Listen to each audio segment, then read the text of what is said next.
Friends, welcome to our channel random bus.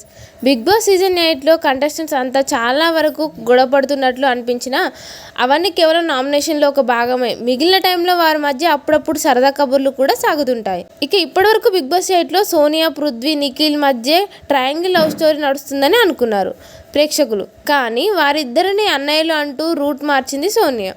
దీంతో ఇక triangle love story లేనట్టే అని చాలామంది ఫిక్స్ అయిపోయారు. ఇక తాజాగా బిగ్ బాస్ హౌస్లో మరో సరికొత్త ట్రయాంగిల్ లవ్ స్టోరీని తెరలేపాడు బిగ్ బాస్. ఇక ఇందులో భాగంగా సీత, నాగమణికంఠ, నిఖిల్ కలిసి సరదాగా కబుర్లు చెప్పుకుంటున్నారు.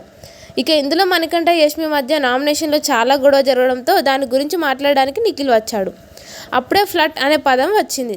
దానికి నిఖిల్ సమర్థించుకోవాలని నీతో కాకుండా ఇంకెవరితో మాట్లాడతానంటూ సీతను అడిగాడు నిఖిల్. దీంతో యష్మితో ఫ్లట్ చేస్తావు అంటూ ఓపెన్గా చెప్పేసింది సీత.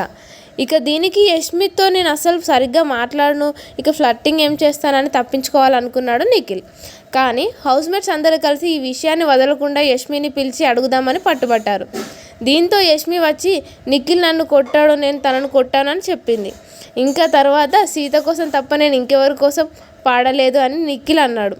అది విన్న యష్మి నువ్వు హ్యాపీ కదా అని సీతను అడిగి అక్కడి నుండి వెళ్ళిపోయింది. నీ మనసులో ఏముందో నువ్వు చెప్పడం లేదు అని సీత అనగా నువ్వు అడగడం లేదు అని నిఖిల్ అన్నాడు. ఇక హౌస్లో ఒకవైపు నిఖిల్ యష్మితో ఫ్లట్ చేస్తున్నాడని ఒక గ్యాంగ్ అనుకుంటూ ఉండగా సోనియా మాత్రం పృథ్వీకి, యష్మికి మధ్యలో ఏదో ఉందని అనుకోవడం మొదలుపెట్టింది. అంతేకాదండోయ్, నీకు యష్మికి మధ్య ఏముంది అని పృథ్వీని డైరెక్ట్గా అడిగేసింది సోనియా.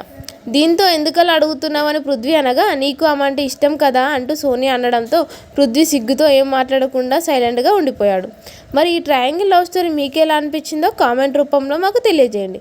ఇలాంటి మరిన్ని లేటెస్ట్ ఇంట్రెస్టింగ్ బిగ్ బాస్ ముచ్చట్ల కోసం మన ఛానల్ని ఇప్పుడే సబ్స్క్రైబ్ చేసుకోండి. Thank you for watching.